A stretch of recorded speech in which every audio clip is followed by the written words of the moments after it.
Hi guys, time check. It's 6:02 tapos na nagpa-rush setup guys for tomorrow. For namin event tomorrow. So, tendency gila ni guys, yung siya setup karong gabi eh. But we need to prepare and nami schedule guys for pickleball this evening. After some pickleball guys, mag-setup ni. So, karon guys, pa kayo 1 hour to prepare everything. Backdrop, name, and balloons. And everything guys. Kaya natin to. Let's go. Hi guys! For today's video na may rush setup guys. Sug ako siyang gi-accept in the middle guys sa mong schedule pud nga pickleball sa akong friend. Dili na pwede ma-schedule guys. Kay lagi na schedule na namo siya. I have 1 hour to prepare guys everything. 30 minutes guys, naman akong prep. So, dito na may mag-cloth sa venue or sa location. Tapos, muna yung mga things nga dalon. And after our pickleball guys, I hope may mag-set up dito mga 10 p.m. siguro later. See you later guys. Bye! O karon guys, sana may sa organic nag-start na magdula guys. Dili mo ko maayo aning pickleball guys no kay na influence ram pug gusto kong mangud good and ganahan pud akong friend mo try pero karon guys maayo na siya modula as in. Ipanganak jud ko guys dili ko sporty pero artsy lang.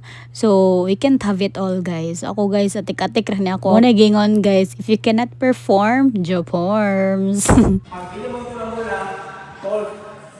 Naminaw ka, naminaw ka.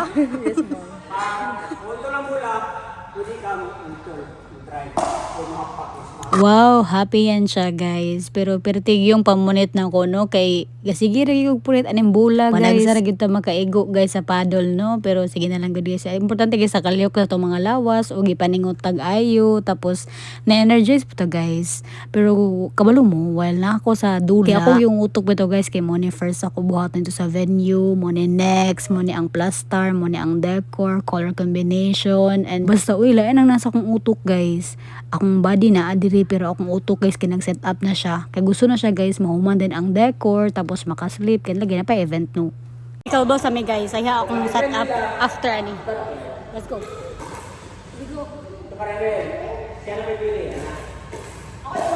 Actually guys, so kay makalingaw maning pickleball pero in my case guys kay kanang depende lang gid sa mood guys sa pickleball karon hantod sa karon gid guys wala na gid ko pickleball guys so kay super busy na kayo ang schedule tapos panagsa guys kay kanang ako mga leisure time kay ako na lang na i-prepare guys sa mga andamunon sa decor and ang mga times food guys nga makalaag ko mo na siya guys sa among duha guys ako mangod kay akong mangod ra sporty ako guys kay artsy ra gid akong makaya. Well anyways guys happy tayo magdula tapos mag-dinner pa mi guys dayon mulakon din mi guys padulong sa mong event.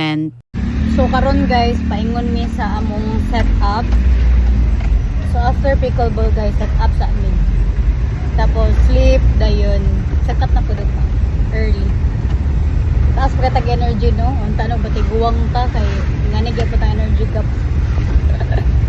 Sa inyo nakita dre guys no kay wa ko ka change outfit guys ingot kay ko ganina pero nagdali na gid kay mi ani guys kay lagi no kay mga tulog na pud ning client namo so amo lang pud di siyang giagpasan guys. O karon guys an-awan ninyo kung mahalata ba ninyo nga rush ni siya nga set up.